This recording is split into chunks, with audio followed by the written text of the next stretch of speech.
សូមគោរពជំរាបសួរលោកគ្រូអ្នកគ្រូបងប្អូនអ្នកទស្សនាវីដេអូទាំងអស់គ្នាថ្ងៃនេះគឺយើងនឹងមកសិក្សាអំពីរបៀបដាក់អក្សររត់ពីក្រោម slide ដើម្បីដាក់ជាផ្ទាំងពាណិជ្ជកម្មក៏ដូចជាការ highlight slide របស់យើងឲ្យកាន់តែមានភាពស្រស់ស្អាតចាអញ្ចឹងជាដំបូងគឺយើងចូលទៅក្នុងកម្មវិធី PowerPoint ហើយយើងចូលទៅកន្លែង Insert ចាចុចយកពាក្យកន្លែង Save បន្ទាប់មកទៀតគឺយើងចាប់ផ្ដើមគូសបន្ទាត់មួយដើម្បីយើងដាក់ជាពណ៌ background ឲ្យអក្សររត់ពីលើហើយយើងក៏ចាប់ផ្ដើមគូស shape មួយទៀតដើម្បីសរសេរជាអក្សរដែលយើងចង់ឲ្យរត់ពីក្រោម slide ហ្នឹងនៅក្នុង shape មួយហ្នឹងចាអញ្ចឹងនៅក្នុងនេះដែរនាងខ្ញុំគ្រាន់តែចង់ដាក់ជាអក្សរមួយដើម្បីបង្ហាញទៅដល់បងប្អូនទាំងអស់គ្នាហើយយើងអាចបដូរអក្សរទៅតាម font ដែលយើងចង់បានយើងស្រឡាញ់ font មួយណាយើងអាច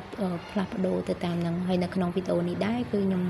បានជ្រើសរើសយកនៅ font ខ្មែរ OS Boko ហើយយើងអាចសរសេរអក្សរទៅតាមដែលយើងចង់បាន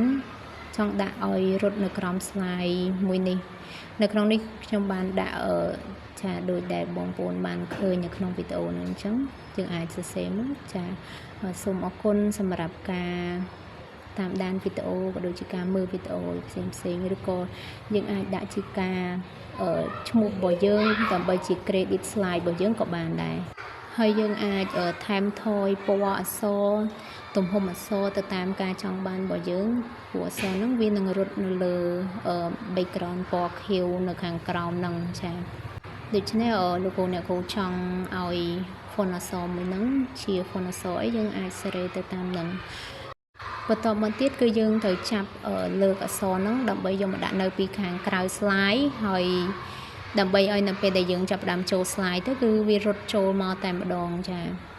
អញ្ចឹងលោកគ្រូអ្នកគ្រូចាំមើលទាំងអស់គ្នានៅពេលដែលយើងចាប់មកដាក់ខាងក្រៅនេះហើយគឺយើងចូលទៅ animation ដើម្បីយើងធ្វើឲ្យអក្សរនេះមានចលនាចាបន្តមកទៀតគឺយើងចូលទៅកន្លែងព្រួញនេះមកដើម្បីឲ្យយើងកំណត់បានថាអក្សររបស់យើងរត់ពីខាងណាទៅខាងណា